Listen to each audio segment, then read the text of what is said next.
Soyons reconnaissants comme Marie de Magdala. Soyons reconnaissants comme le fou de Gadara. Soyons reconnaissants à l'égard de l'Éternel. Sans le Seigneur, le fou de Gadara aurait passé toute sa vie sur les tombes des cimetières. Sans le Seigneur, Marie de Magdala serait une prostituée à vie. Toi et moi, nous sommes comme ces fous. Toi et moi, nous étions comme ces fous. Toi et moi, nous étions comme Marie de Magdala. Aujourd'hui, nous valons ce que nous valons à cause de Jésus. Je veux que tu le proclames toi-même, que tu le dises toi-même. Seigneur, sans toi, sans toi, sans toi, sans toi, sans toi, mon Dieu, ma destinée aurait été compromise. Sans toi, sans de lendemain assuré. Sans toi, aujourd'hui mes lendemains sont dans tes mains. Mes destinées sont dans les mains de l'Éternel. Merci Jésus. Merci pour la valeur que tu m'as donnée. Je suis un homme de grande valeur. Je suis un homme de grand prix. À cause de toi, Jésus. Aujourd'hui, j'ai ma place avec les grands. J'ai ma place avec le puissant. J'ai ma place avec ceux qui comptent réellement à cause de toi, Jésus. À cause de toi. À cause de toi. À cause de toi. Merci, Jésus. Merci, notre Dieu. Merci, notre roi. Merci, notre maître. Nous pouvons acclamer le Seigneur. Acclamons ce Dieu-là.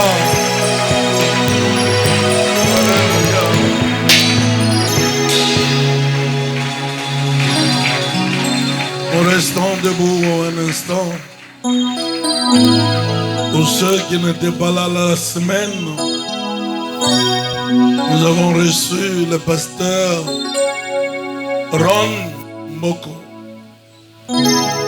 Il nous vient de l'église La Restauration, qui est à Mbanzalemba. Vous voyez, les hommes puissants ne viennent pas seulement de Limete et de la Gombe et de Binza. Même en Mbanzalemba, on peut avoir des serviteurs qui craignent Dieu. C'est un homme qui craint vraiment Dieu et qui a l'esprit de Dieu sur lui et en lui. Nous avons été vraiment bénis, bénis, bénis. Et pasteur, merci de ton cœur. Ron Mboko est lui-même fils d'un pasteur. Voilà comment Dieu poursuit même nos enfants quand nous servons Dieu.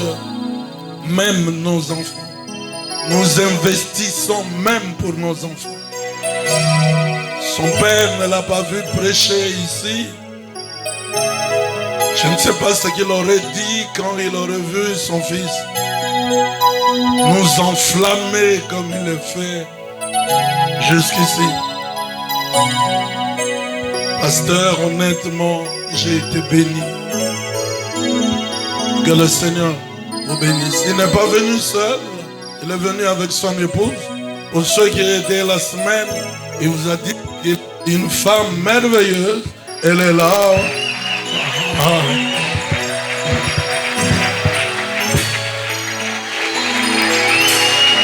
Finalement, elle est là. Cette femme merveilleuse. Ils sont venus aussi avec leurs enfants. Malheureusement, vous ne le verrez pas. Ils sont... Ah, il y en a, ils sont là, ils sont là. Mais pourquoi on les a mis là-bas? Ici. Leurs enfants sont là, derrière. Le pasteur a du sang très fort.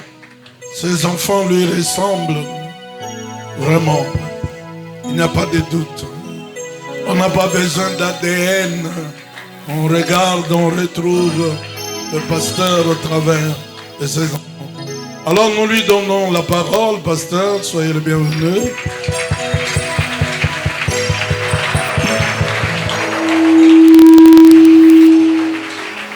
Acclame très fort pour Jésus.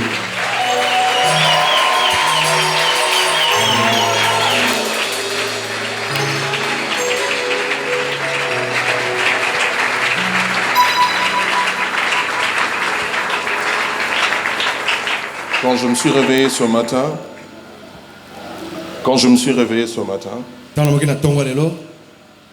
subitement je me suis réveillé avec un cantique dans ma bouche. Un vieux cantique. Je l'ai chanté toute la matinée. Jusqu'à maintenant, ça résonne dans mon esprit.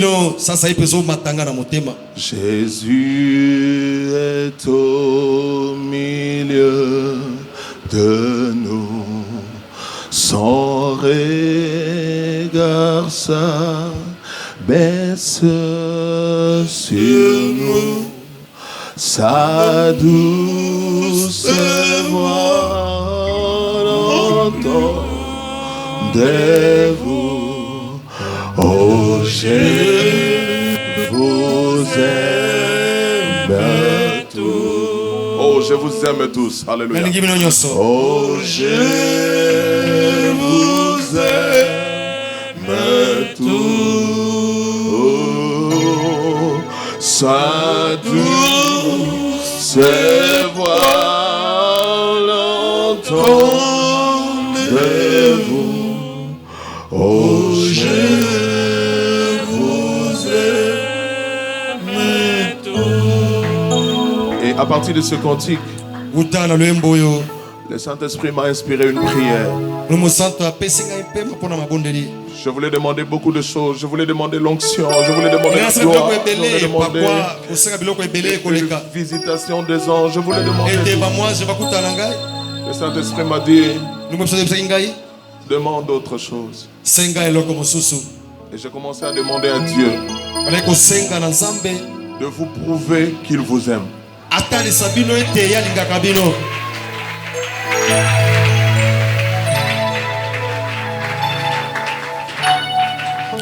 De vous prouver qu'il vous aime. Je sens de la joie, de la compassion, de l'amour dans mon cœur. Et j'ose croire que ce sont les sentiments qui se trouvent dans le cœur de Dieu maintenant. Oh, je vous aime tous. Alléluia. Sa douce voix, oh, l'entendez-vous. Oh, je vous aime tous. Ainsi parle l'Éternel. Oh, je vous aime tous. Vous êtes mon peuple. Vous êtes mon peuple. Vous êtes mon peuple. Vous êtes mon peuple. Vous êtes mon peuple. Oh, je vous aime tous. Acclame le Seigneur.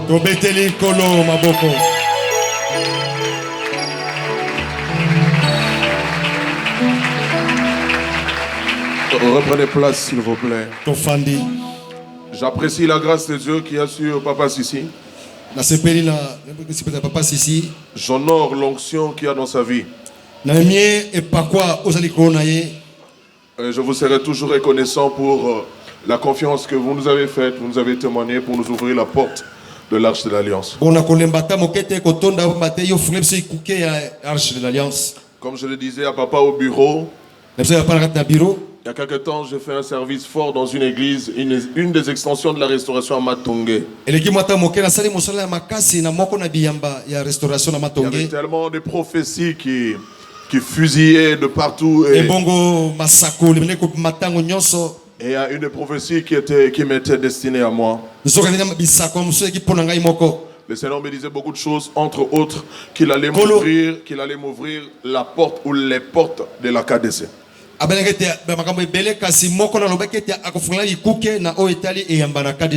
suis un natif de la KDC. C'est depuis 1998 que j'ai quitté la KDC pour la restauration. J'ai maintenant 23 ans à la restauration. Je prie Dieu pour vous que vous soyez ce genre de chrétiens qui durent dans une même maison. Que vous ne soyez pas comme des pigeons voyageurs, mais que vous soyez là où Dieu veut que vous soyez. Merci à maman Sissi. Merci à tous les collaborateurs, les serviteurs. À tous les ouvriers, merci. À toute l'église, merci.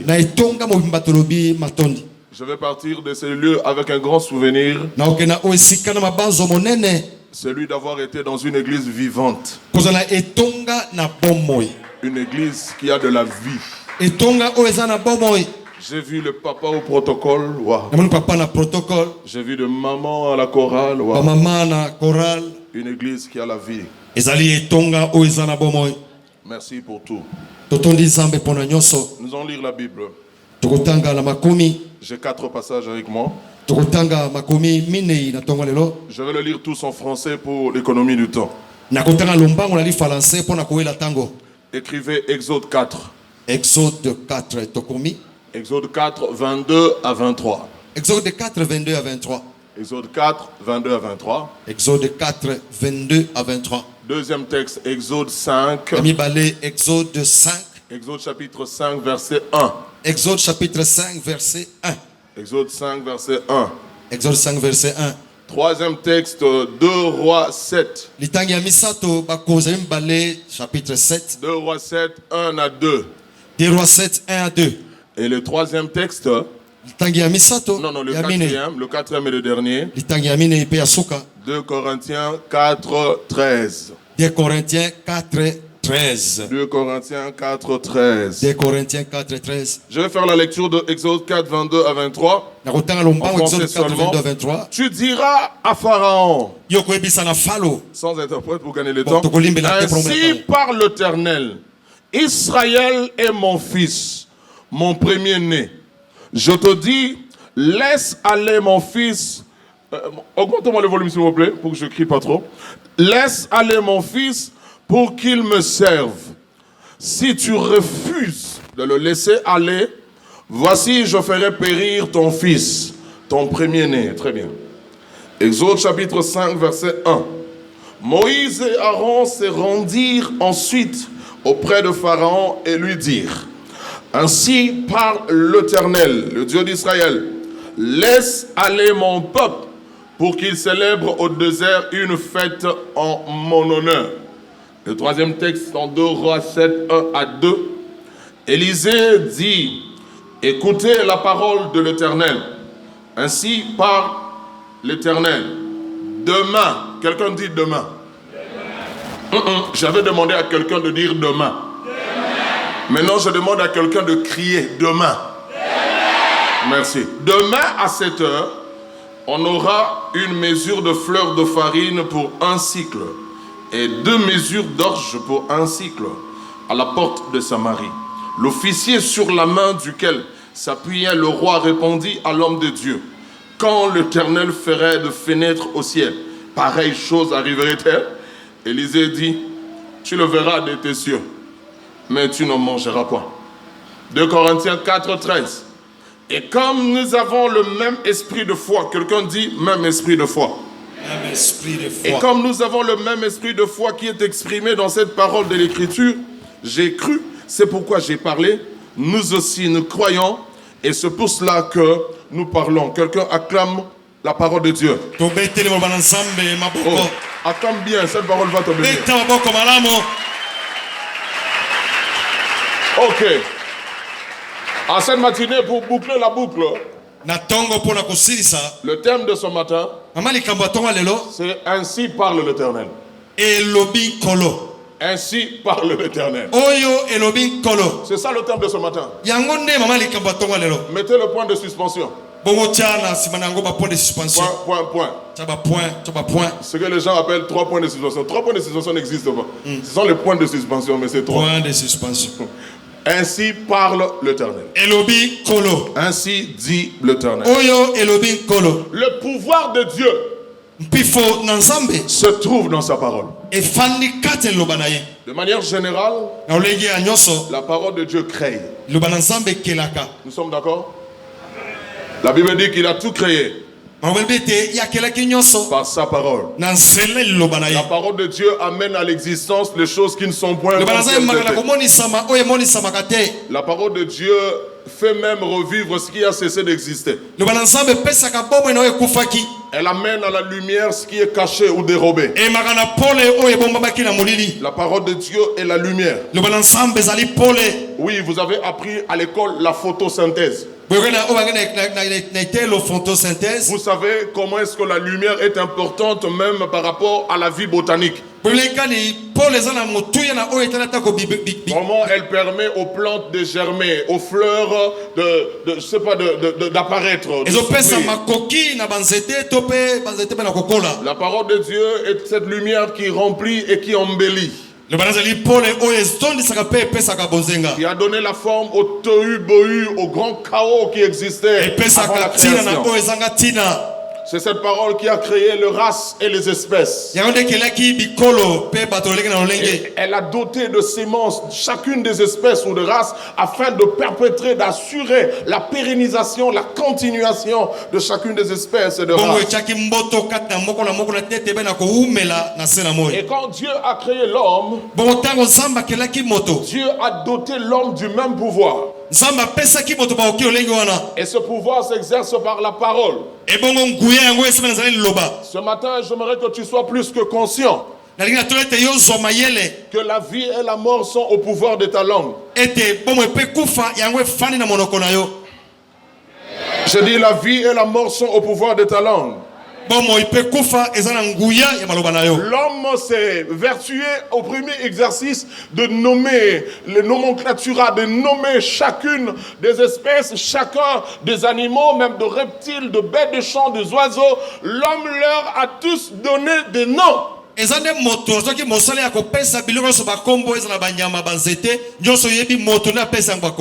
manière de marquer, d'imprimer son autorité sur la création. Vous devez savoir ce principe, il est précieux. Tu as l'autorité sur tout ce que tu as nommé. Je reprends, tu as l'autorité sur tout ce que tu as nommé. Est-ce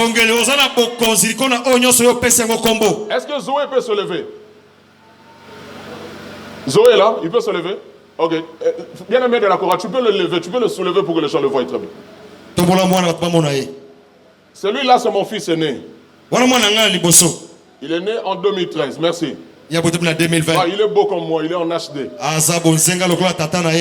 En notre définition, le display est intact. Display, ça est mon bimba.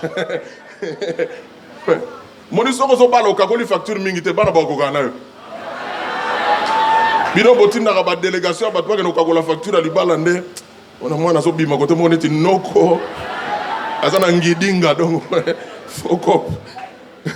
J'étais encore célibataire à l'église. Je prêchais sur l'esprit de foi. J'ai dit à l'église, je suis célibataire, mais demain je veux me marier. Et mon premier enfant portera le nom de Zoé. Est-ce que vous l'avez vu, oui ou non? Ce que tu nommes, ce que tu appelles, portera l'empreinte de ton autorité. Je parle à un célibataire ici ce matin. Est-ce que je parle à une célibataire ici ce matin? L'année prochaine, à la même période, au mois d'avril-mai, quand je reviendrai, je te trouverai marié. J'ai parlé, oh, j'ai parlé. Est-ce qu'il y a un célibataire qui a saisi ça? Est-ce qu'il y a une célibataire qui a saisi ça? L'année prochaine, à la même période. Mais pasteur, comment ça va se passer? On ne m'a même pas encore abordé. Il y a abordage, il n'y a pas encore abordage. On ne m'a rien fait, on ne m'a rien dit. Écoutez, notre Dieu est capable de réaliser en 7 mois ce que les hommes ont pris 3 ans, 10 ans à préparer. Bon, ça va venir. Ça va venir. J'étais en train de dire sérieusement que le modus operandi de Dieu est ainsi accordé à l'homme nouveau, l'homme qui est recréé en Jésus. Paul dit, et comme nous avons le même esprit de foi qui est exprimé dans cette parole de l'Écriture. J'ai cru, c'est pourquoi je parlais. Nous aussi nous croyons. Et c'est pour cela que nous parlons. Un enfant de Dieu doit développer le langage de la foi. Ne répète pas ce que le médecin t'a dit. Le médecin t'a dit les choses qu'il a vues au travers du microscope. Toi, tu dois dire les choses que tu as vues au travers des Écritures. Le médecin a trouvé l'appendicite en toi. Il a observé, il a ausculté, il a vu une tumeur en toi, une tumeur cancéreuse. C'est réel, c'est ce qu'il a vu, c'est ce qu'il a dit. Mais toi, ta bouche transmet la vie. Alors toi tu dois dire, comme c'est écrit dans Ésaïe, aucun habitant de Jérusalem ne dira que je suis malade. C'est écrit dans la parole. Aucun membre de l'arche ne peut confesser le chaos, ne peut confesser l'échec. Moi, ce langage ne me connaît pas. Je suis positif jusqu'à la moelle épinière. Je suis tellement croyant. Croyant na lingala babani. Mondimi. Alléluia. C'est qu'un kolo à lobby, c'est ce que moi je crois. Alléluia. Amen. Écoutez, le médecin n'a pas menti. Il a dit la réalité. Mais moi je connais celui qui s'appelle la vérité. Et je dis ce que celui-là dit. Et pendant que je dis ça, l'onction de guérison qui est sur la vie de Papa Sissi roule dans cette maison maintenant. Amen. Amen. Vers 5 heures. Le Seigneur me parlait d'une femme qui prie dans cette église, qui n'est pas venue parce qu'il a une plaie. Je ne sais pas si c'est Mbassou ou quoi là, mais c'est une plaie.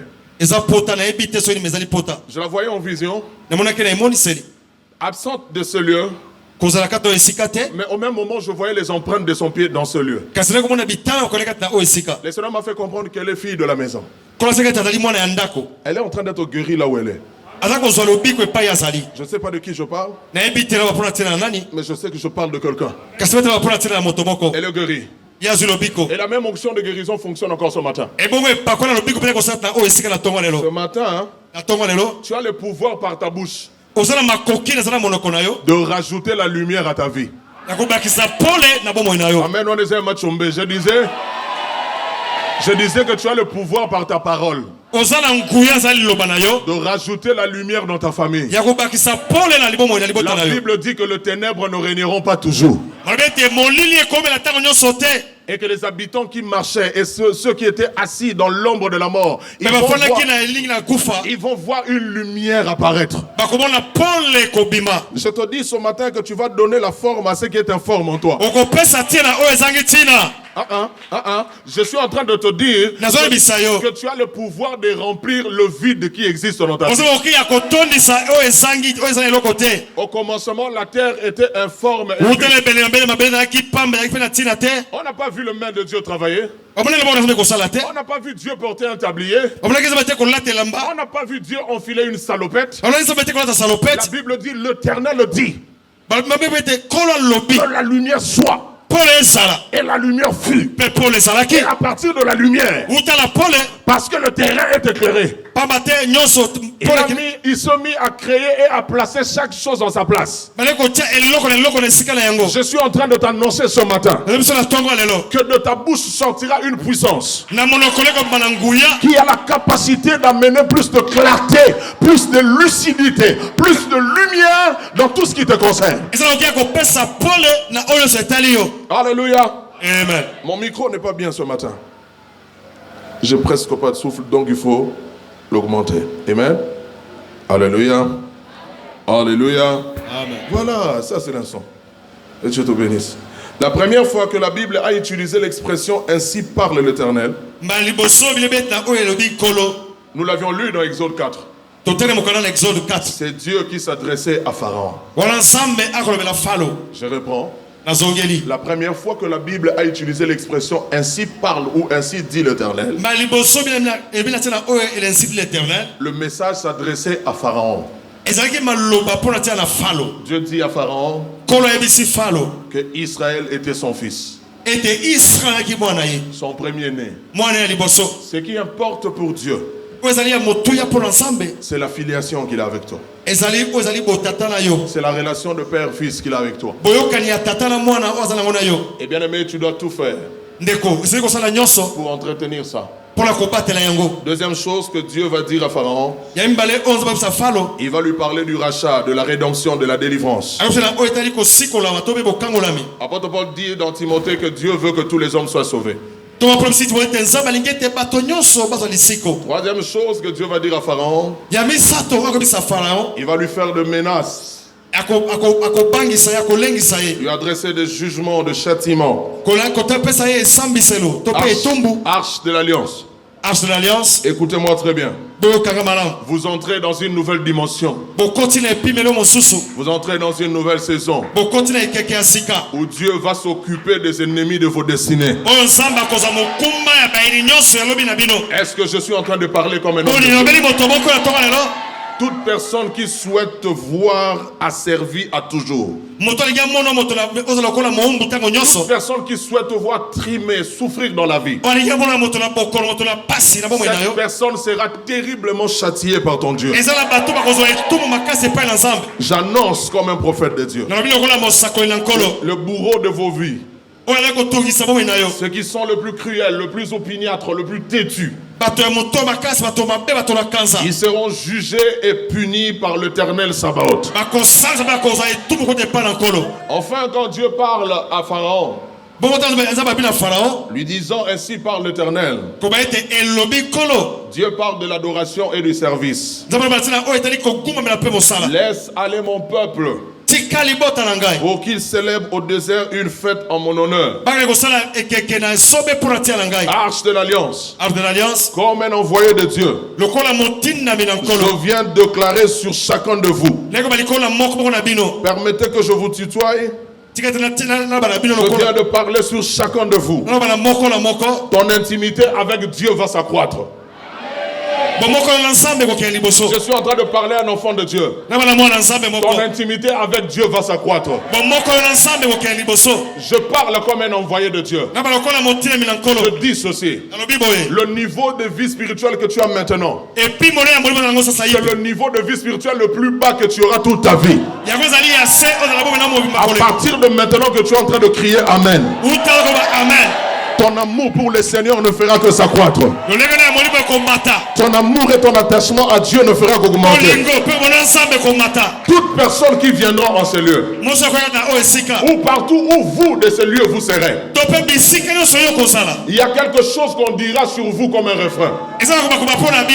Ce peuple connaît Dieu. Non, non, vous ne m'avez pas entendu. Chaque personne qui entrera dans cette maison, il dira que ce peuple connaît Dieu.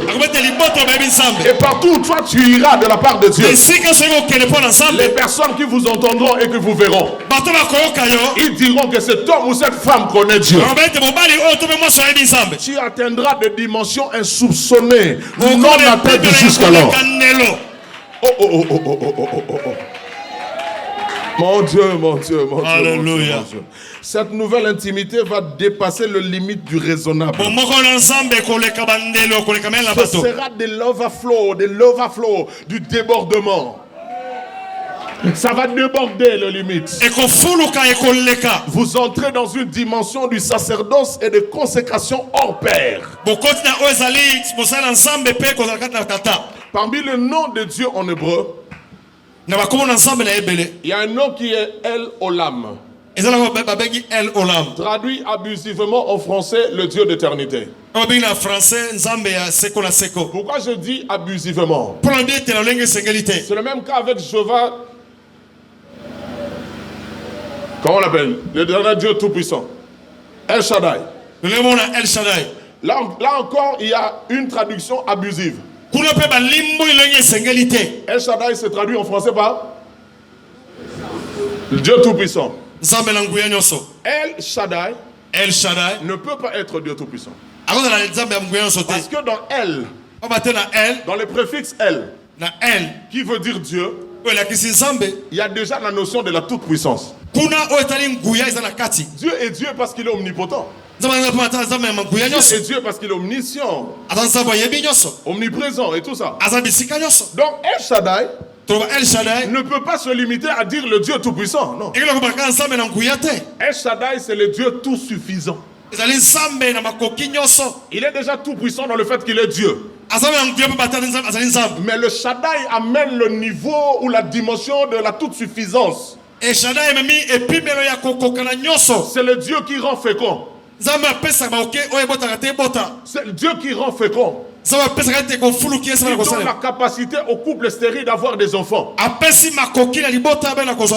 El Olam, qui se traduit par le Dieu de l'éternité, en réalité, Olam veut sous-entendre un Dieu vierge. Non. Un Dieu vierge, un Dieu qu'on ne connaît pas totalement. On n'a pas encore défloré. Donc, El Olam veut dire qu'il y a des dimensions de Dieu que tu n'as pas encore découvertes. Mon Dieu. Je vais regarder la Korah. Dans la Korah, ici, je sens qu'il y a des choses.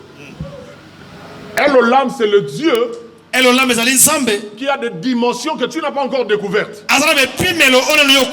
Et pendant que tu dis Amen ce matin, je prie Dieu que ce 21 jours où tu étais sur la montagne soit pour toi le début de la saison de la découverte de Dieu. Dans des dimensions nouvelles, dans des dimensions insoupçonnées. Oh mon Dieu, il y a une facette de Dieu que tu vas découvrir en cette semaine. Il y a une facette de Dieu que tu vas découvrir pendant la Pentecôte. Il y a une facette de Dieu que tu vas découvrir au mois de juin. Il y a une dimension de Dieu dans laquelle tu entreras au mois de juillet. Il y a une dimension de Dieu que tu vas explorer au mois d'août. Il y a une facette de Dieu que tu vas rencontrer au mois de septembre. Ainsi de suite jusqu'à ta mort. Dieu va se révéler complètement, parfaitement. Qui me donne le plus grand amen de la maison. Amen. Il est temps pour vous de sortir. Quand vous êtes déjà sortis de l'Égypte, maintenant de sortir du désert. Le désert du découragement, de nostalgie. L'heure est venue pour que chacun de vous vive et accomplisse sa destinée. Écoute-moi, ta mission divine a plus d'importance que ta vie. Je reprends, ta mission divine a plus d'importance que ta propre vie. Tes ambitions mesquines ne valent rien en face du projet, du plan, de l'agenda, de la carte routière, le projet que Dieu a prévu pour ton existence. Arrête d'apprécier la fidélité de Dieu par rapport aux choses de ce monde. L'apôtre major dit, si c'est seulement pour les choses de ce monde que nous espérons en Dieu, nous sommes les hommes le plus misérables, le plus incroyable, le plus à plaindre de ce bas monde. Il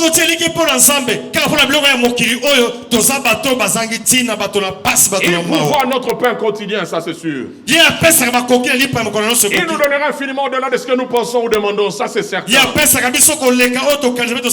qui est plus important pour ta vie, dans ta vie, par ta vie, c'est d'accomplir ce pourquoi Dieu t'a placé sur terre. Retourne dans les temples, toi qui servais et qui ne sers plus. Toi qui t'es permis de te taper une mise en disponibilité pour raison de X, Y cause, je te prie, je te conjure de retourner dans le temple et de servir le Seigneur. Porte ton éphode. Porte ton éphode. Tu es sacrificateur de Dieu. Tu as des générations à impacter et engendrer. Élisée est en train de lever de brebis, de lever de veaux, de bœufs. Il n'attend que toi pour venir lui jeter le manteau de l'onction afin qu'il devienne prophète comme toi. Jéhu dirige l'armée comme général, mais il lui faut ton contact avec toi pour qu'il devienne roi et qu'il règne et qu'il influence là où Dieu a prévu qu'il règne.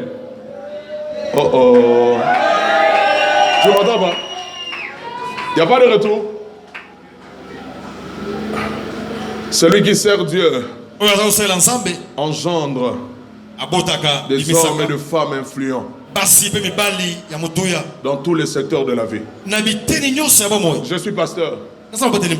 Je suis aussi homme d'affaires. Mais écoutez, c'est plus le ministère qui m'intéresse. Les affaires, c'est pour avoir le pain et le lait pour les enfants. Pour leur construire une maison pour qu'ils puissent avoir un toit. Mais le ministère, c'est ma vie. Le ministère, c'est ma vie. Je peux en 5 minutes influencer 1000 personnes. Je peux en 1 heure bénir de milliers de personnes. Il me faudrait combien de billets de banque pour arriver à avoir le même résultat? Il me faudrait combien de billets de banque pour arriver à avoir le même résultat? Mais par l'onction, je vois le malade qui était programmé pour les opérations et les opérations sont annulées parce que l'onction les a guéris. Je suis en train de dire à quelqu'un prophétiquement que de cette église sortiront les ténors des barreaux. Oh mon Dieu, si tu avais fait le droit, tu aurais compris de quoi je parle. Je disais que de cette église vont sortir les caïmans en droit. Les magistrats, les grands avocats de ce pays. Je vois le médecin directeur. Je vois des infirmiers qui sont chefs de staff. Je vois des gens exceller dans la politique et amener ce pays à vivre le bonheur pour lequel Dieu l'a destiné. Je vois les hommes et les femmes d'affaires qui vont agir comme des opérateurs économiques.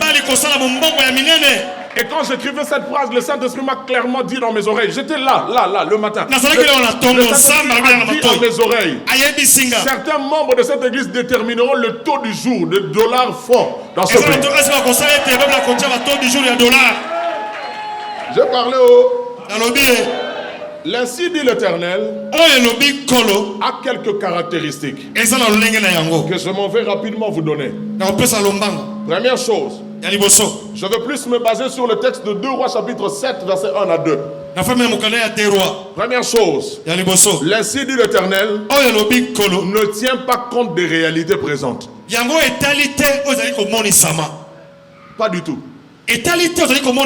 Quand Dieu parle, il parle par rapport à ce qu'il est. Il parle par rapport à ce qu'il sait. Il parle par rapport à ce dont il est capable. Et il parle par rapport à ce qu'il a prévu. Voilà le 4 béquilles sur lesquels s'appuie Dieu avant d'annoncer une parole. Dieu ne compte sur rien. Dieu ne compte sur personne. Dieu parle. Parce qu'il sait que lui-même il a la capacité de faire que ce qu'il dit arrive. Je reprends première chose. L'ainsi dit l'Éternel ne tient pas compte des réalités. Voilà pourquoi à chaque fois que tu recevras une prophétie authentique sur ta vie, une parole glorieuse, une parole déclarée, un rhéma, ça sera de loin, alors de loin, en disparité, en écart avec la réalité que tu es en train de vivre. Hier soir, tu as trouvé à la maison des légumes seulement et le foufou. Il n'y avait même pas de poisson à côté. Il n'y avait même pas de... Regardez-moi, ici, regardez-moi. Il n'y avait même pas de viande à côté. En Kikongo, on appelle ça un tsangilou. Donc tu n'avais même pas 500 francs pour aller chercher quelque chose pour mettre au-dessus du polo.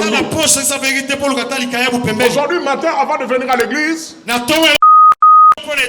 peut-être qu'au lieu de dormant, au lieu foufou est là. Mais écoutez-moi. Regardez-moi s'il vous plaît. Regardez-moi maman. Maman.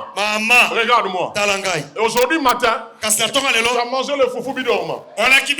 Mais Dieu me dit de te dire que toi, tu vas nourrir les orphelins à Tcham.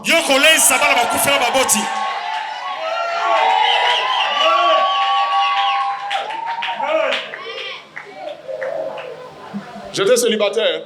Je revenais de l'église. J'habitais Lupin. Non, Binzabijan. J'arrive à Lupin. J'ai acheté la chikwang et le poulet au marché. J'arrive à la maison. Il n'y avait pas de courant. Je prie. Il faut prier avant de manger. Je prie. Je disais merci à Dieu pour le repas qu'il me donnait. Quand je dis Amen, il n'y avait pas de courant. J'ai ouvert le morceau de poulet. Je voulais manger. Le courant est là. L'électricité est rétablie. Et entre les deux morceaux que j'ai ouverts, il y avait un asticot. J'ai dit à Dieu, Seigneur, jusqu'à quand? Jusqu'à quand? J'ai enlevé le truc. Je sais que tu veux savoir qu'est-ce que j'ai fait après. Je peux te rassurer, comme j'ai béni cette histoire, j'ai enlevé ce que je devais enlever. J'ai mangé le reste. Je n'avais pas d'histoire. Quand j'étais chez nous, il arrivait pendant plus de 10 ans qu'on ne prenait plus de déjeuner. Mon grand frère, le deuxième, il bouissait de l'eau. Il met du thé. Il dépose. Chacun cherche son pain et son sucre pour manger. Il fallait faire un effort la nuit. Faire l'économie de ce que tu mangeais parce que demain, tu ne sais pas de quoi c'est. Et on avait l'habitude de garder un peu pour demain. Un jour, je ne sais pas, j'étais allé où? En rentrant, j'avais très faim. On est autour de 13-14 heures. 13h14. Rien à manger. Et je suis allé prendre le foufou d'hier. Qu'on a préparé autour de 15h-16h. Avec la chaleur, ça a connu déjà la fermentation. Je ne sais pas si tu as déjà expérimenté ça.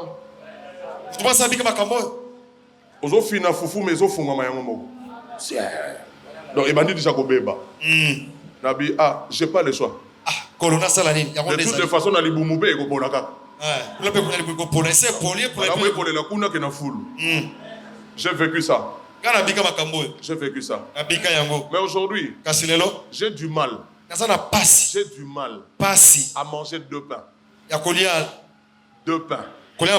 J'ai du mal à finir une boule et demie de foufou. J'ai du mal. Et par la grâce de Dieu, les gens sont nourris chez moi. Ma femme est là. Je n'aime pas qu'on jette la nourriture. Je préfère que même les inconnus le mangent. Je suis en train de dire sur toi, comme un prophète, ce que tu cherches aujourd'hui, demain c'est toi qui les offriras aux autres. Oh mon Dieu. Je pensais que tu étais sensible pour recevoir cette onction, pour recevoir cette bénédiction. Arrête de pleurer. Tu as un grand Dieu. Tu as un grand avenir. L'épreuve que tu connais aujourd'hui, les difficultés d'aujourd'hui sont une école pour toi. Le Seigneur te brise. Il a dit à Israël, demain, quand vous serez à Canaan, ne maltraitez pas les étrangers. Souvenez-vous que vous étiez étranger en Égypte. Dieu te prépare pour que quand tu vas devenir riche, oh mon Dieu, je parle à un Richard, oh, je parle à un richissime, tu auras un cœur compatissant parce que tu as connu la douleur. Lorsque tu verras des mendiants en cours de route, ma femme et sa famille ont vécu pire que chez nous. Ils ont trimé. Oh, je ne veux pas me déployer dans les exemples, il y en a tellement. Aujourd'hui, son cœur a du mal à résister en face de quelqu'un qui est dans le besoin. La souffrance pour un enfant de Dieu est une école.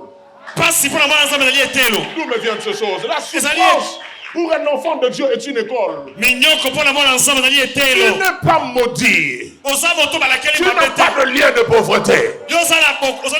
Ceux qui sont en Jésus-Christ sont des nouvelles créatures. Les choses anciennes sont passées. Voici, toutes choses sont devenues nouvelles. La Bible dit, il n'y a donc maintenant aucune condamnation pour ceux qui sont en Jésus-Christ. Je suis en train de te dire que ton avenir n'aura rien de commun avec le présent douloureux que tu traverses maintenant. Rien de commun. Rien de commun. Tu oublieras ta souffrance. Oh oui, tu oublieras ta souffrance.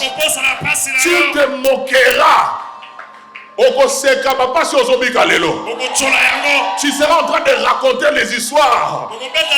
Les gens seront en train de rire comme vous venez de rire quand j'ai parlé de mon expérience. Mais ce sont des choses que j'ai vécues douloureusement. Des années d'incertitude. J'ai dormi à l'église pendant 8 ans. Je suis resté en permanence de 2003 à 2011. J'ai dormi sur les bancs. J'ai dormi à même les sols. J'ai connu la misère la plus noire. Je ne demandais aucun fonds à mes pasteurs. J'ai vécu de moi-même. Par la grâce de Dieu et la bénédiction qui est venue sur moi, j'ai trouvé un emploi. Après avoir obtenu un diplôme de licence avec la mention distinction, je n'ai jamais trouvé un travail formel. Je me suis lancé dans les affaires. Je venais à l'aéroport ici, chercher le colis, vendre des choses. J'ai commencé comme ça à gagner ma vie. Les promesses de Dieu sur moi n'avaient pas vieilli, n'avaient pas changé. Même lorsque tu traverses la vallée de l'ombre de la mort, Dieu reste Dieu. Sa parole reste la même. Je t'encourage. Arrête de pleurer. Arrête de te plaindre. Tu es en train de passer un temps. C'est une saison qui va bientôt terminer. La Bible dit, sous le soleil, il y a un temps pour chaque chose. Il y a une saison pour chaque chose. Il y a un temps pour pleurer. Il y a un temps pour rire. J'annonce que le temps du rire arrive. La saison de la fête arrive. Le temps va changer. Les choses vont changer. Tu seras la même personne avec le même nom, mais le contenu de ta réalité va prendre la forme des prophéties de ta vie. Oh mon Dieu, je dis, le contenu de ta réalité va prendre la forme des prophéties de ta vie. Ainsi dit l'Éternel, ne tiens pas compte des réalités. Je t'annonce que tu es grand. Tu es né pour la grandeur. Tu es né pour l'excellence. Tu es né pour accomplir de grandes choses. Même si tu n'as pas eu la chance de faire de grandes études, le diplôme n'ajoute pas la valeur à un individu. Moi qui te parle, j'en ai plus de 5. Mais je ne les utilise pas tous les jours. Maintenant devant toi, les diplômes que je suis en train d'utiliser, les diplômes qui te font lever de ta chaise, c'est le diplôme que le ciel m'a donné. Voilà. C'est le diplôme que le ciel m'a donné. C'est le diplôme que le ciel m'a donné. Deuxième chose, l'ainsi dit l'Éternel, ne tient compte d'aucun paramètre, d'aucun système. Oh, selon l'économie. Oh, selon la fluctuation du marché boursier. Oh non, normalement, on ne peut pas avoir un vaccin en face d'une maladie inconnue en moins d'une année et demie. Cherchez vos vaccins. Nous avons notre vaccin. Par ce meurtre issu, nous avons été guéris. Cherchez votre vaccin. Nous ne fonctionnons pas de la même façon que vous. Nous sommes dans le monde, mais nous ne sommes pas. Et les ainsi dit l'Éternel qui fonctionne sur nos vies ne tiennent compte d'aucun paramètre humain. Troisième chose, l'ainsi dit l'Éternel est précis. Quant au temps et au contenu de l'action divine. Je reprends. L'ainsi dit l'Éternel est précis. Quant au contenu et au temps de l'action de Dieu. Le prophète Élisée dit, demain à 7 heures. Waouh, quelle précision. Il est maintenant 9h40. Demain, lundi, à 9h40. Quelque chose de glorieux va t'arriver. Un code western va atterrir dans ton téléphone. Quelqu'un qui te doit de l'argent depuis longtemps va t'appeler. Une banque auprès de laquelle tu as demandé un crédit, on va te rappeler. Oh, j'annonce sur quelqu'un. Demain, à la même heure, une faveur de Dieu va te localiser. J'annonce que le peuple de l'Arche est un peuple prophétique. Vous serez précis. Même dans votre façon de prophétiser. Précis dans ce que vous voyez. Précis dans ce que vous entendez. Précis dans ce que vous dites. Nous ne sommes pas des aventuriers. J'ai rencontré un faux prophète qui disait à une femme enceinte, maman, je vois, tu vas enfanter un garçon. Si ce n'est pas un garçon, ça sera une fille. Là, ce sont des aventures. Nous ne sommes pas dans ces bêtises. Le prophétique est précis. Le prophétique est précis. Pourquoi j'annonce aux célibataires, je vais voir les 7 premiers qui vont recevoir ça. L'année prochaine, à la même période, tu seras marié. Je vais voir les 7 premiers qui vont recevoir cette parole. Je vois un premier qui arrive. L'année prochaine, à la même période, tu seras chez toi marié. Comment ça va se passer? Gabriel, celui qui connaît la réponse au comment. Moi, je suis un prophète. Moi, je libère l'insi de l'Éternel. Ce qui est impossible aux hommes est possible à Dieu. Un Dieu illimité dans sa capacité. Un Dieu illimité dans sa façon de faire. Papa Sissi, vous allez perdre entre guillemets de filles dans cette église. Parce que la plupart vont se marier et aller à l'étranger. J'ai parlé. Et parmi elles, il y aura 4 mamans pasteurs. Parmi elles, il y aura 4 mamans pasteurs. 2 vont fonctionner en Amérique du Nord. Je vois les États-Unis, précisément Las Vegas.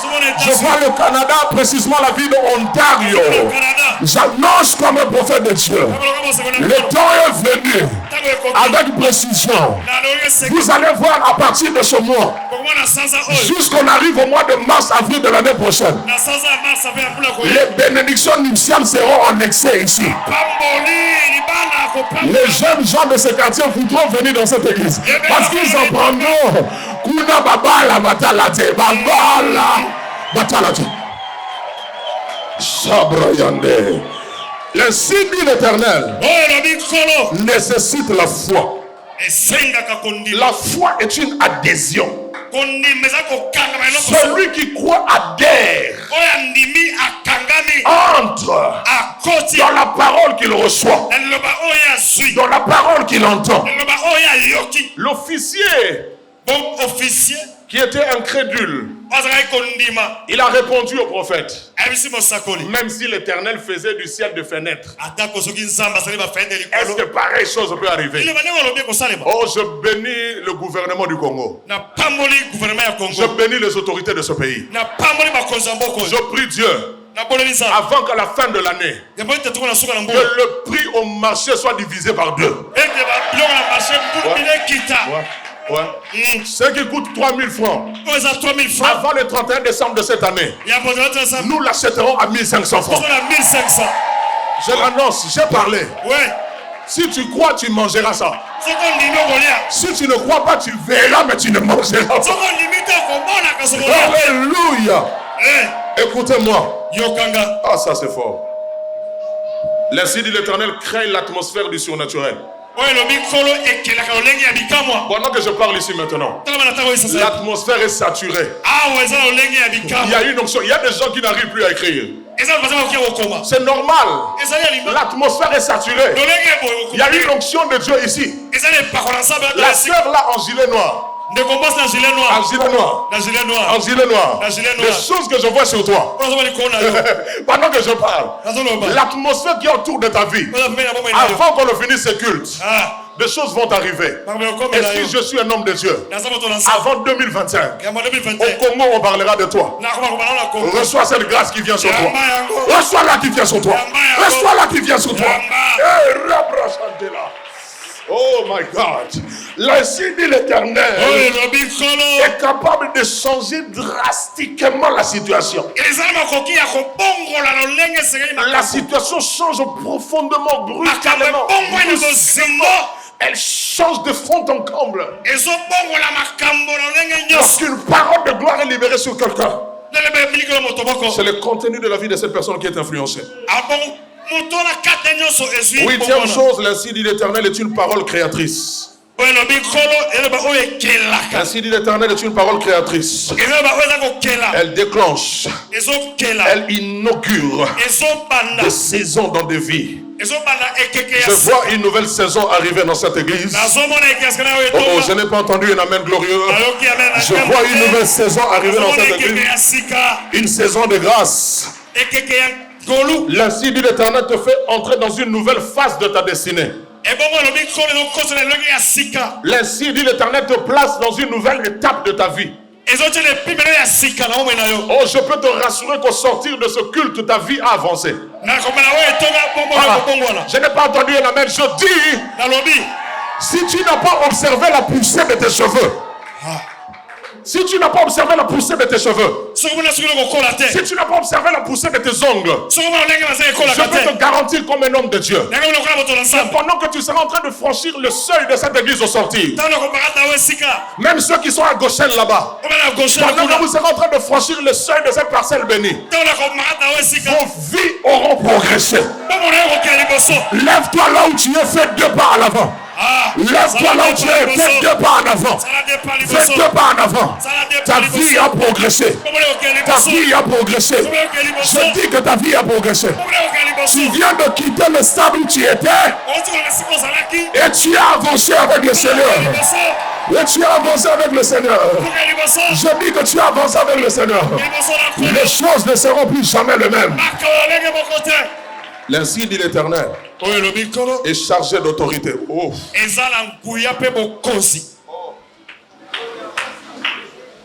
Maintenant que je parle, le Seigneur vient de me dire qu'il guérit des maladies internes. Je sens des crampes au niveau de l'estomac, au niveau du cœur. Ces maladies sont guéries maintenant. Alléluia. Je peux aller loin, je touche le foie. Je touche le foie. Ouais, je viens de sentir au niveau droit. Au niveau de ton poumon, tu viens d'être guéri maintenant. Maintenant, ça se passe maintenant. Ça se passe maintenant. Ainsi dit l'Éternel est une parole glorieuse. Or, la gloire vient de Kabod. Kabod veut dire le poids.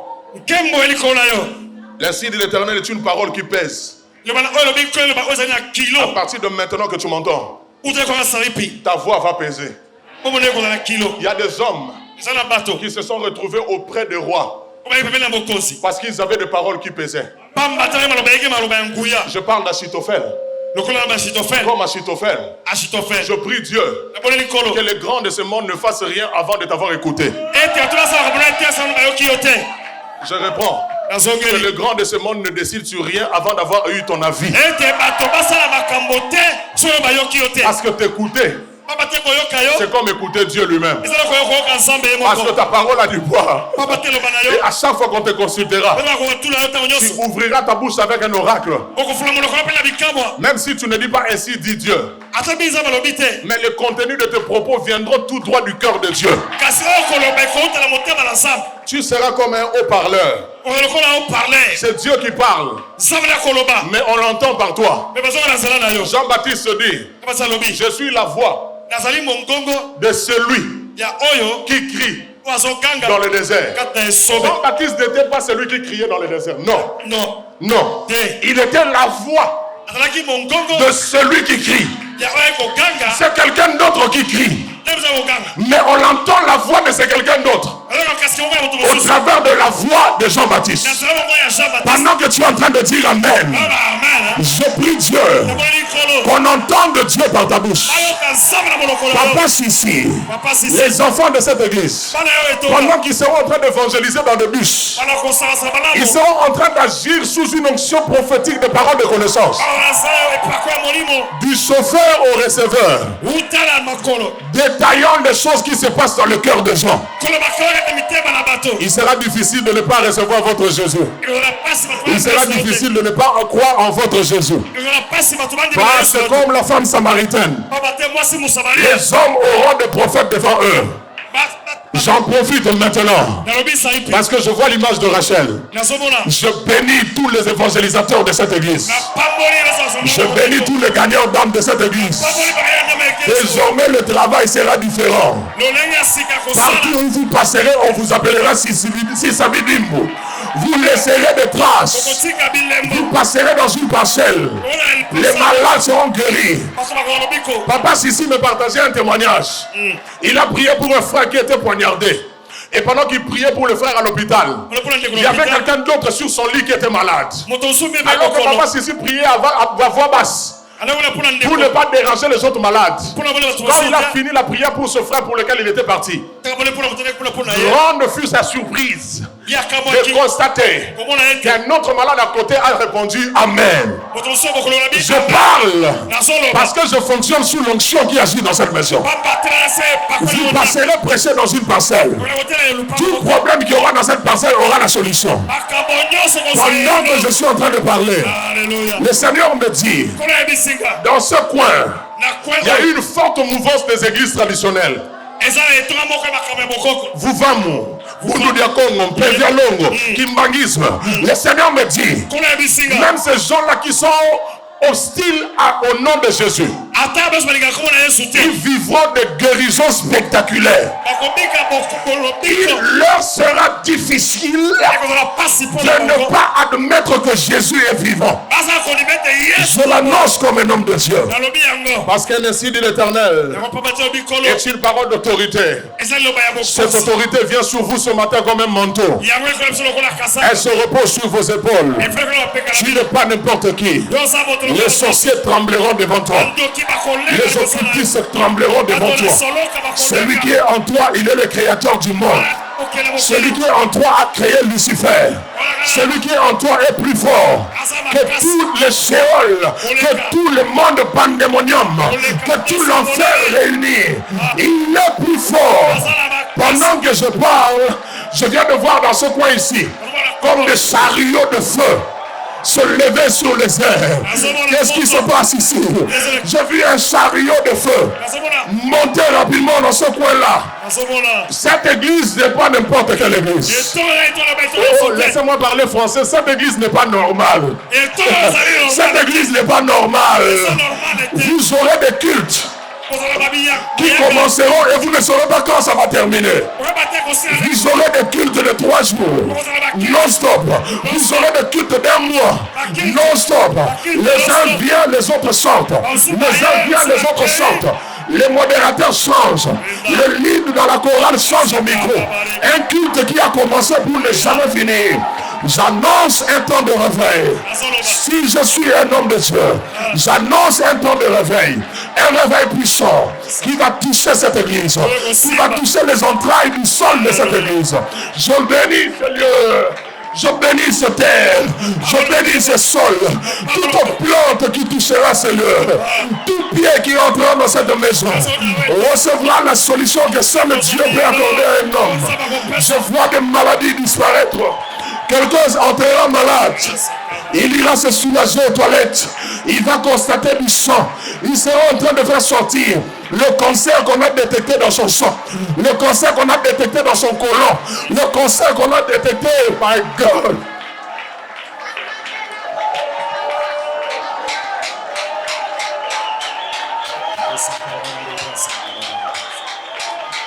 Ainsi dit l'Éternel. Vous êtes un peuple prophétique. C'est ce que Dieu m'a dit. Vous êtes un peuple prophétique. Les porte-paroles de Dieu. Les gens qui vont écouter la voix de Dieu. Les gens qui vont voir des visions du Très-Haut. Oui, vous allez voir les visions de Dieu. Je parle de choses authentiques. Je ne sais même plus prêcher. Je ne sais même plus lire mes notes. Vous aurez des visions. Vous serez toujours en avance. Parce que vous aurez fraîchement les informations du ciel. Je prie Dieu que plus que Bill Gates sorte de cette église. Je prie Dieu plus que le fondateur de Facebook sorte de cette église. Vous allez innover. Vous allez innover. Chacun dans son domaine. Vous allez innover. Vous allez introduire de nouvelles techniques, de nouvelles applications. Vous allez mettre sur pied des startups. Vous êtes des innovateurs. L'onction rend innovateur. Sous le son de ma voix, je prie que cette autorité vienne te couvrir ce matin comme un manteau. Au nom de Jésus. Écoute, celui qui est prophétique, le combat de sa vie devient le combat de Dieu. Le défi devient le défi de Dieu. Parce qu'il a dit dans sa parole, je serai l'ennemi de vos ennemis, l'adversaire de vos adversaires. Encore il a ajouté, ne touchez pas à mes rois. Ne faites pas du mal à mes prophètes. Celui qui vous touche, touche à la prunelle de mon œil. Tout combat de ta vie défie Dieu. Tout combat de ta vie défie Dieu. Il y a 4 niveaux de prophétie. Il y a 4 degrés de prophétie. Le degré le plus élevé, c'est la prophétie des Écritures. La Bible dit dans Apocalypse 22, 18 à 19. Apocalypse 22, 18 à 19. On ne retranchera rien de la prophétie des Écritures. Deuxième degré élevé de la prophétie, c'est le ministère prophétique. Le troisième degré de la prophétie, c'est le don de prophétie. Et le dernier degré de la prophétie, le niveau le plus bas, accessible à tout le monde, c'est la prophétie des Écritures. Excusez-moi, c'est l'atmosphère prophétique. L'atmosphère prophétique. Tous les 4 degrés de la prophétie se résument en un concept. On appelle ça le prophétique. Mais souvent quand on parle du prophétique, on fait allusion au dernier degré, l'atmosphère prophétique. Dieu sait que beaucoup auront du mal à comprendre la Bible. Beaucoup auront du mal à comprendre la Bible. D'autres même n'ont pas eu la chance d'apprendre à lire et à écrire. Dieu sait. Donc là c'est le premier degré. Dieu sait. Deuxième degré, Que ce n'est pas tout le monde qui sera prophète. Non. On ne s'autoproclame pas prophète. Il y a une poignée de gens seulement que Dieu a prévu avant la fondation du monde. Ce sont ceux-là qui seront prophètes par ministère. Pas tout le monde. Le don de prophétie maintenant peut être exercé par tout le monde à l'église. 1 Corinthiens chapitre 14 verset 34. 1 Corinthiens 14 verset 34. L'apôtre Paul dit vous pouvez tous prophétiser. Mais il y a des gens qui ont même du mal à prophétiser avec le don de prophétie parce qu'ils ont des doutes dans leur cœur. Voilà pourquoi pour assurer l'accessibilité du prophétique, Dieu a disposé le 4e degré qui est l'atmosphère prophétique. Si on allume une poubelle ici, ou un pneu, on l'allume, ça prend feu. L'odeur qui s'en dégage va inonder cet endroit. Et lorsque tu iras, même je ne sais pas, à l'aéroport ou au quartier 1, parce que tu as passé par ici, quelqu'un te dira comment on sur la milinga boy. Parce que tu es juste passé. L'atmosphère prophétique est contagieuse. Ça ne demande pas un grand niveau de spiritualité. L'apôtre Paul recevait Christ nouvellement. Il a reçu le baptême du Saint-Esprit. Chez Corneille, les gens écoutaient la prédication pour la première fois. Avant même la fin de la prédication, ils ont reçu le baptême du Saint-Esprit. L'atmosphère prophétique, quand elle opère, même les gens de l'église qui sont absents vont être touchés là où ils sont. Parce que leurs noms sont inscrits comme étant fils et filles de la maison de l'Arche. C'est arrivé dans Nombre 11 avec Eldad et Médad. C'est arrivé à Eldad et Médad. Ils n'étaient pas présents, mais ils ont été impactés. Quand j'écrivais cette partie de mon message, Dieu m'a parlé d'une sœur de cette église qui est infirmière. Stagiaire ou déjà infirmière, je ne sais pas. Qui a manqué pendant la semaine ou qui a manqué aujourd'hui pour raison de service. Dieu me dit que la grâce de Dieu la touche là où elle est. Même les nouveaux convertis, même le visiteur, qui sont là ici pour la première fois, ils seront touchés par l'atmosphère prophétique. Alléluia. Amen. Même sur les réseaux sociaux. Une fois je priais pour quelqu'un au téléphone. J'ai même pas fini. Parce que quelqu'un d'autre est venu ramasser le téléphone, il était tombé. Il était en Europe. Il est tombé. Moi je suis à Kinshasa. Avec le problème des réseaux. Mais l'onction ne connaît pas le problème des réseaux. L'onction ne connaît pas le problème des réseaux. Il y a des préalables importants. À des grands privilèges sont attachés de grandes responsabilités. Ne vous réjouissez pas seulement d'entendre que vous êtes un peuple béni, vous êtes un peuple exceptionnel, mais vous devez prendre aussi en compte les exigences, les responsabilités qui s'attachent à ces privilèges. Soyez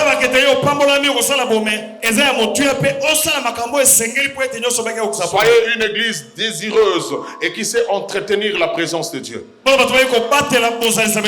Désirez et entretenez la présence de Dieu. Par la prière, par le jeûne, par la méditation. Comme tu me vois là, j'ai déjà lu toute la Bible, Genèse, Apocalypse, plus de 30 fois. Je suis à la 31e lecture. Chaque jour, je lis 4 chapitres. La Bible a 1129 chapitres. Et plus de 31 000 versets. 31 172, je crois. Si vous lisez 4 chapitres par jour, vous lirez la Bible en 9 mois seulement et 2 semaines. Depuis 1996, j'ai commencé avec cette discipline. J'ai déjà lu toute la Bible 30 fois. Je suis à la 31e lecture. Je suis entré dans des retraites de lecture. Tu es déjà entré dans la retraite de lecture? J'ai lu un livre de plus de 300 pages 2 fois. Et j'ai lu plus de 200 chapitres de la Bible. Je faisais que lire la Bible. Je priais un peu, je lisais plus la Bible. Il y a une onction qui sort de la parole de Dieu, tu ne le trouveras nulle part ailleurs. Ézéchiel 2:2 nous dit qu'il y a l'onction dans la parole. Je reviens sur ce que je disais. Soyez désireux, mais sachez aussi entretenir la présence de Dieu. Par la prière, par le jeûne, par la méditation, par une vie de sanctification. Je prie Dieu que la sanctification soit votre marque déposée. Que la crainte de Dieu soit la marque déposée de cette église. Deuxième chose, donnez plus d'importance aux donateurs qu'aux dons. Donnez plus d'importance aux donateurs qu'aux dons. Vous pouvez passer des jours, des heures, de mois à prier seulement, à adorer le Seigneur, sans lui demander quoi que ce soit. Parce que dites-moi, qu'est-ce que vous allez demander à Dieu qui sera supérieur ou égal à ce qu'il a déjà fait pour vous avant que vous n'aviez appris à prier? Il est mort pour nous, il a prouvé son amour envers nous alors que nous étions encore ses ennemis. Il nous aime tellement qu'il nous a préparé le ciel sans que nous ayons contribué à acheter même les moellons, les briques ou les bétons. Qu'est-ce que tu peux demander à Dieu qui sera supérieur ou égal à ce qu'il a déjà prévu pour toi avant que tu n'aies rien du tout. Passe du temps à l'aimer, à le connaître, à l'apprécier. En ce qui concerne l'onction et le don, la personne la plus indiquée sur laquelle il faut se référer, c'est le Saint-Esprit. Voilà comment le chemin se présente. Dieu nous a donné 2 grands dons. Dieu le Père. 2 grands dons. Le premier, c'est Jésus. Le deuxième, c'est le Saint-Esprit. Jésus nous a donné 5 grands dons. Je ne parle pas de la vie éternelle, je ne parle pas du salut, je parle de dons. Jésus nous a donné 5 dons particulièrement. Éphésiens chapitre 4, versets 7 à 15. Éphésiens 4, 7 à 15. Jésus nous a donné le pasteur, Jésus nous a donné le prophète, les évangélistes, le docteur, les 5 ministères, les apôtres. Ce sont là les dons de Christ. Maintenant, le Saint-Esprit à son tour, il nous donne les dons spirituels. Et il nous donne la capacité à produire le fruit de l'Esprit, c'est-à-dire la vie que nous avons reçue de Dieu. La Bible dit dans Matthieu 3:11 que c'est Jésus qui baptise du Saint-Esprit et de feu. Après qu'il était baptisé du Saint-Esprit et de feu, il laisse ta vie sous le haut patronage du Saint-Esprit. C'est lui maintenant qui va commencer à manifester phanerosis, les manifestations, à manifester les choses que Jésus a déjà plantées dans ta vie. Et dans ces choses, il y a les dons spirituels. Dans ces choses, il y a la vie de Dieu. Maintenant, écoutez-moi. Vous devez plus faire attention au Saint-Esprit qu'aux dons que le Saint-Esprit donne. Apprenez à valoriser plus le donateur que le don. Le Saint-Esprit est la source de canaux que nous sommes. Celui qui fonctionne dans les 5 ministères. Il est révélateur. Il est un avantage pour nous. Jésus a dit, il est avantageux pour vous que je m'en aille. Crie après moi, Saint-Esprit. Saint-Esprit. Ah, là tu as parlé, tu n'as pas crié. Saint-Esprit. Saint-Esprit. Tu es mon avantage. Tu es mon avantage. Encore, Saint-Esprit. Saint-Esprit. Tu es mon avantage. Tu es mon avantage. Le Saint-Esprit est présent dans toute la Bible. De la première à la dernière page de la Bible. Alors que la terre était informe et vide, l'Esprit de l'Éternel se mouvait au-dessus des eaux. Et tous ceux qui ont écrit la Bible, ils ont parlé parce qu'ils étaient inspirés de l'Esprit. C'est poussé par l'Esprit que les hommes ont parlé de la part de Dieu. Et dans la dernière page de la Bible, l'Esprit et l'épouse disent: viens, Maranatha. Le Saint-Esprit est présent du début à la fin de la Bible. Il est très présent dans les Actes des Apôtres, du 1er au 28e chapitre. Au chapitre 1er, il est promis: vous recevrez une puissance survenant du Saint-Esprit et vous serez mes témoins. Au chapitre 2, à la chambre haute, le jour de la Pentecôte, le Saint-Esprit est venu. Au chapitre 3, il a donné la force à Pierre et à Jean de faire marcher un paralytique qui était à la porte du temple. Au chapitre 4, il ajoute l'audace aux disciples. Et Pierre pouvait parler avec courage lorsqu'ils ont reçu l'Esprit. Le lieu où ils étaient trembla. Au chapitre 5, Ananias et Saphira ont osé mentir au Saint-Esprit. Ils sont morts sur place. La Bible dit que l'Église vivait les choses extraordinaires à l'aide du Saint-Esprit. Au chapitre 6 des Actes des Apôtres, il fallait être rempli du Saint-Esprit pour être nommé diacre. Au chapitre 7, Étienne est rempli de l'Esprit. Il voit Jésus debout au ciel, à côté de Dieu le Père. Au chapitre 8, Pierre et Jean prient pour les chrétiens en Samarie. Ils reçoivent le Saint-Esprit. Au chapitre 9, Paul reçoit Jésus nouvellement. Il est rempli du Saint-Esprit. Et la Bible dit que l'Église s'accroissait par l'assistance de l'Esprit. Je crois et je confesse que cette Église doit continuer à s'accroître par l'assistance du Saint-Esprit. Au chapitre 10 et 11, dans la maison de Corneille, tout ce qui était présent ont reçu le Saint-Esprit avant même la fin de la prédication. Je dis avant même la fin de la prédication. Ils ont reçu le Saint-Esprit. Et la Bible dit, les païens aussi pouvaient recevoir le Saint-Esprit. Quand on dit païen, ça veut dire un non-juif. Un non-juif qui reçoit Christ. Au chapitre 10, le Saint-Esprit envoie un ange. Et l'ange délivre Pierre. Au chapitre 13, le Saint-Esprit dit à l'Église: mettez-moi à part Paul et Barnabas pour l'œuvre à laquelle je les ai appelés. Au chapitre 14, dans la ville de Lystre, il accomplit de miracles. Il fait marcher un paralytique. Au chapitre 15, les apôtres ont dit: il parut bon à nous et au Saint-Esprit. Le Saint-Esprit collabore avec l'Église. Au chapitre 16, le Saint-Esprit indique que Paul ne va pas là-bas, ne va pas là-bas. Il oriente le mouvement missionnaire. Il oriente l'œuvre apostolique. Dans Actes chapitre 17, Denis, Damaris ont été convaincus pour recevoir Christ. Au chapitre 18 des Actes des Apôtres, ils se servent d'Aquilas et de Priscille pour former Apollos à l'œuvre apostolique à laquelle il était appelé. Au chapitre 19, les disciples de Fès, au nombre de 7 ou de 12, ont reçu le Saint-Esprit par la prédication de Paul et par l'imposition de mains. Au chapitre 20, la Bible dit que le Saint-Esprit avertissait Paul que de grandes tribulations l'attendaient partout où il irait prêcher l'évangile. Et c'est par le Saint-Esprit que les évêques ont été établis à l'Église.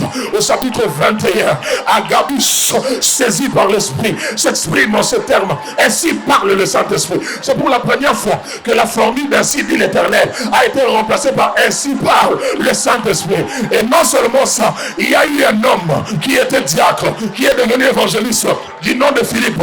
Il avait 4 filles. La Bible dit que les 4 filles prophétisaient. J'annonce que les enfants dans vos maisons vont prophétiser. Les enfants dans vos maisons ne seront pas dévergondés.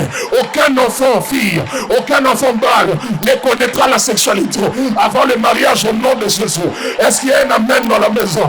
Au chapitre 22 jusqu'au chapitre 27 des Actes des Apôtres, il y a l'accomplissement de Luc 21 verset 15. Il a dit que partout où vous serez jugés à cause de moi et de l'évangile, ne préméditez pas à l'avance de choses que vous aurez à dire. À l'instant même, l'Esprit vous donnera le mot avec lequel vous vous exprimerez. Paul a connu de péripéties. Il est passé de procès en procès, devant Festus, devant Félix, devant Agrippa, jusque devant César. Le Seigneur lui a donné une sagesse avec laquelle il a su parler, parce que cela a été écrit. Au chapitre 28, Paul confirme que c'est par le Saint-Esprit que les anciens hommes ont parlé de la part de Dieu. Actes des apôtres est le seul livre de la Bible qui n'a pas de conclusion, parce que c'est toi qui vas vivre le chapitre 29. C'est toi qui vas vivre le chapitre 29. C'est que l'Esprit a commencé à faire depuis le temps illustre. Il continue avec toi. Est-ce que le clavériste n'est pas là? Donnez-moi un fond musical. Je dois prophétiser sur le peuple. Et j'annonce à l'église, le temps est venu où le climat et l'atmosphère seront saturés par la présence de Dieu. Vous allez prophétiser avec exagération. Dans l'Apocalypse 11, la Bible dit 2 hommes vont prophétiser pendant 1260 jours. 1260 jours de prophétie non-stop. J'annonce que dans cette église, les choses se feront comme par exagération. Oh, celui qui me dit Amen, je vais le bénir. Tu ne connaîtras pas une panne d'onction. Tu ne connaîtras pas une panne sèche d'onction. Tu ne connaîtras pas une panne sèche du prophétique. L'inspiration sera toujours au rendez-vous. Ta maison sera saturée. Ton bureau sera saturé de l'atmosphère. Mon fils cadet a 3 ans. Mon fils cadet a 3 ans. Il prophétise.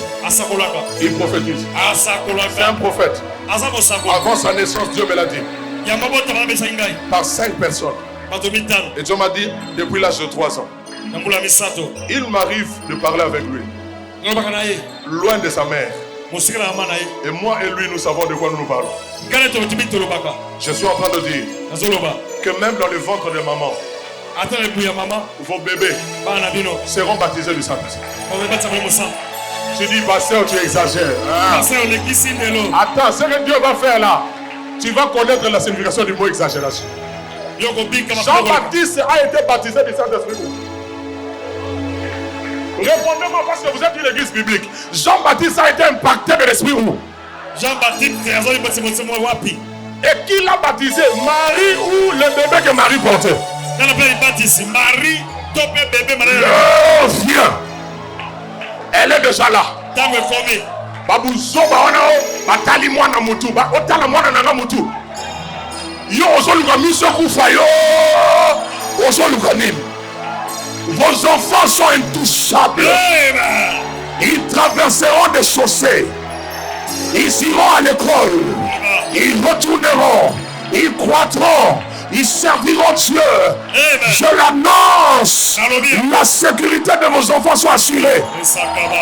Pendant que tu dis Amen, la grâce prophétique tombe sur le codim. L'onction prophétique tombe sur le codim. Je le dis, je le crois. Le Saint-Esprit va opérer comme le révélateur. Il y a ici une intense activité des anges.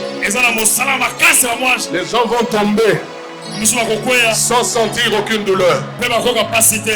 Oh oui, ils ne permettront pas que votre pied ne heurte contre le pied. L'atmosphère est là.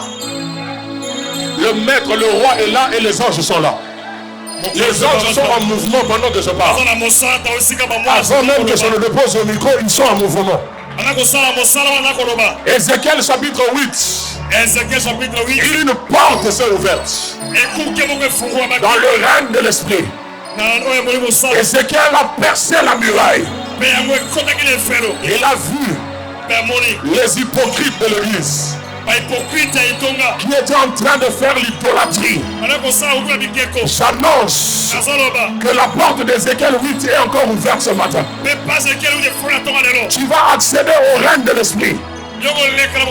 Tu vas voir des choses qu'Ézéchiel a vues. Les hypocrites te seront dévoilés.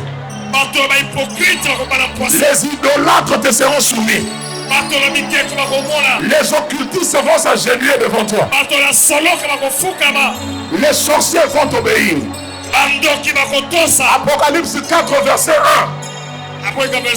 Apocalypse 4 verset 1. Une autre porte s'est ouverte à Jean. Et Dieu lui dit, monte ici. Oh, il y a des gens qui vont entrer en extase ce matin, papa, c'est ça. Le Seigneur dit monte ici.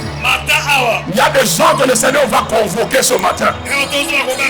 Vous allez siéger dans le conseil de Dieu ce matin. Le Seigneur parle à ton esprit, il dit monte ici. Je ferai attendre, je te ferai voir des choses qui vont arriver à la suite. Cette porte aussi est ouverte. Je dis que cette porte est ouverte. Tu vas monter en esprit ce matin. Tu vas monter en esprit ce matin. Tu vas prendre connaissance des choses. Tu vas prendre connaissance des choses qui vont arriver après beaucoup d'années. Ainsi, tu auras l'autorité sur les nations. Tu auras l'autorité sur les hommes. Tu auras l'autorité même sur les esprits. Les esprits te seront soumis. Les hommes, même les étrangers, t'obéiront au premier ordre. L'atmosphère du prophétique. C'est là que je termine. C'est l'atmosphère du tout est possible. Là où il y a l'atmosphère prophétique, plusieurs miracles prennent place. Plusieurs dons spirituels fonctionnent. Parce qu'il y a comme une brèche dans le monde spirituel.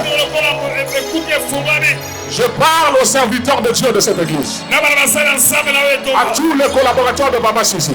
Je prie Dieu pour qu'il y ait une explosion de grâce sur vos vies.